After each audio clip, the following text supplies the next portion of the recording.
InsideNE English और InsideNE Assamese और इतिया InsideNE बडो तामाने खुलिनो नागिरदों दा बर'फोरनि थाखाय जे सेक्सन खुलिनो नागिरदों InsideNEआ बिनि थाखाय आं InsideNEनि दैदेनगिरि बेखौ माने जोबोर माने साबायखर बावहरदों आं सासे BTC सरकारनि सासे EM हिसाबै दा गोजोननाय फैदों आरो बिदिनो बर'नि गेजेराव बर' राव बुंनानै गोबां गावनि खोथाखौ फोरमायनो नागिरनाय गोबां सुबुं दं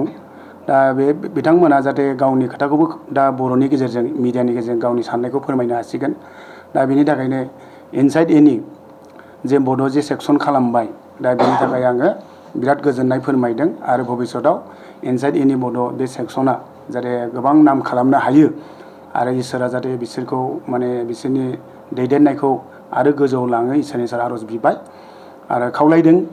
आरो जोंनि बर'नि गेजेराव जोंनि ट्रेडिशनेल जा बहुद दङ बिदिनो गाननाय जोमनायनिफ्राय आदिखरि थांना थानायाव ट्राइबेल माहारिनि जोंनि बर'नि जिखिनि हारिमुफोरखौ लाखिनायावबो बे InsideNE बड'नि गेजेरजों माने बुहुमावनो गोसारहोनायाव मोनसे माने अंग हिसाबै मोनसे खामानि मावगोन होननानै InsideNE बड' सेक्सननि जे मालिक माने दैदेनगिरि बिथांखौ माने खावलायदों दा बिनि थाखायनो InsideNE बड'नि जि बड' जि सेक्सन खुलिबाय बेखौ आङो बिराद माने हामलायनाय मोनसे बावहरबाय गोजोननाय फोरमायहरबाय